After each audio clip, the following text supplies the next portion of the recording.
आलेली आहे। खरं तर सकाळपासूनच मोठ्या प्रमाणात जे आहे ते इच्छुकांची गर्दी होती। एबी फॉर्म वाटप काम जो आहे ते सुरू होतं। या सगळ्या परिस्थितीमध्ये जे आहे तोडफोड जे आहे ती करण्यात आलेली आहे। खरं तर या कार्यालयामध्ये सकाळपासूनच आपण पाहू शकतो मोठ्या प्रमाणात जे आहे ते इच्छुक उमेदवारांना जे आहे ते उमेदवारी दिल्या जात आहे आणि त्यामुळे मोठ्या प्रमाणात जे आहे इच्छुकांची गर्दी या ठिकाणी झाली होती। या सगळ्या परिस्थितीमध्ये काही जण नाराज झाले आणि त्यांनी जे आहे हे तोडफोड केल्याची माहिती जी आहे पुढे येते आहे। या ठिकाणी खरं तर राष्ट्रवादी कार्यालयामध्ये स्वबळाचा नारा जो आहे आणि स्वबळाचा नारा देत असताना कुठेतरी अनेकांना जे आहे असं वाटत होतं का उमेदवारी मिळेल, मात्र ती उमेदवारी न मिळाल्यामुळे कुठेतरी नाराजी आहे। आपण पाहू शकतो या ठिकाणी टीव्ही जे आहे ते फोडल्याचं सुद्धा पाहायला मिळते आहे। खरं तर राष्ट्रवादीच्या कार्यालयाच्या प्रमुख गेटवर या ठिकाणी ही टीव्ही होती, मात्र जे पदाधिकारी या ठिकाणी घुसले त्यांनी गोंधळ घातला आणि हे जे आहे तोडफोड केली आहे, त्यामुळे काच फुटलेले आहे। याचबरोबर टीव्ही सुद्धा फोडण्यात आलेला आहे। अजूनही राष्ट्रवादीच्या कार्यालयामध्ये एबी फॉर्म जे आहे ते वाटप केलं जात आहे। खरं तर भाजपसोबत युती न झाल्यामुळे स्वबळाचा नारा देण्यात आला होता। स्वबळाच्या नारामुळे मोठ्या प्रमाणात इच्छुकांची गर्दी वाढली आणि त्यांना वाटलं आपल्याला उमेदवारी मिळेल, मात्र या सगळ्यामध्ये नाराज असलेल्यांनी ही सगळी तोडफोड केल्याचं आपल्याला पाहायला मिळते आहे। अगदी पराग, तिथे जे कार्यकर्ते उपस्थित आहेत, पदाधिकारी उपस्थित आहेत, त्यांच्याकडून माहिती जाणून घ्या की नेमकी तोडफोड का झाली, कोण कार्यकर्ते होते ज्यांनी इतका संताप व्यक्त केलेला आहे। अंदर काच आहे।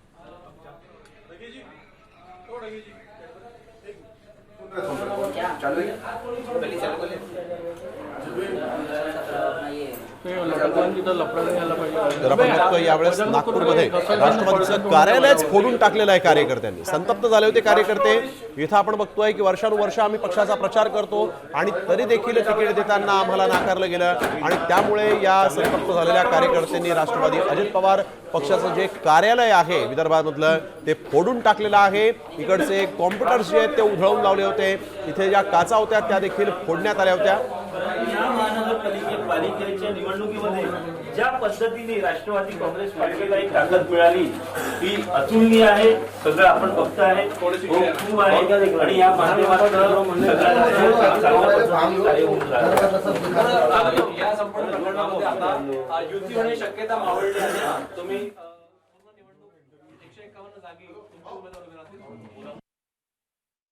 तर आमचे प्रतिनिधी पराग या ठिकाणी राष्ट्रवादीच्या जे कार्यालय फोडलंय त्या परिसरामध्ये आहेत, त्या कार्यालयामध्ये आहेत आणि तिथल्या पदाधिकाऱ्यांकडून ते माहिती जाणून घेण्याचा प्रयत्न करत आहेत। संतप्त झाले होते कार्यकर्ते आणि त्यांनी चक्क आपण बघतोय की राष्ट्रवादी अजित पवार पक्षाचं उमेदवारी देत आहे।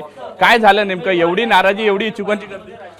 भैया, एखाद्या कार्यकर्त्याला 4 लोक मागतात एखाद्या कॅटेगरीमध्ये आणि बाकी नाराज होतात, ते स्वाभाविक प्रक्रिया आहे, असं काही नाही। कारण की आम्ही त्यांना काही खूप डोक्यावर घेतलेलं नाही आहे। तरी तुमच्या कार्यालयामध्ये टीव्ही फोडली, काच फोडली, तोडफोड झाली, हे कुठेतरी पक्षशिस्तीला कसं पाहता तुम्ही? आता कसं आहे, काही त्यांच्यावर अन्याय झाला असं त्यांना वाटलं असं, ह्या छोटीशी घटना होती, त्याला मोठं करू नये असं मला वाटतंय।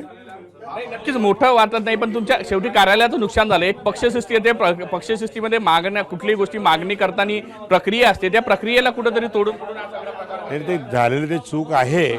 पण आता कार्यकर्ताचा पदाधिकारी आहे तो आमच्या पक्षामधला, त्याला तिकीट नाही मिळाली, त्याने ही हरकत केली, ती हरकत चुकीची आहे, पण आम्ही त्याला माफ करू। कारण की खूप वर्षापासून काम करतो आहे तो, पण त्याला तिकीट नाही मिळाली तर हे शक्य झालं।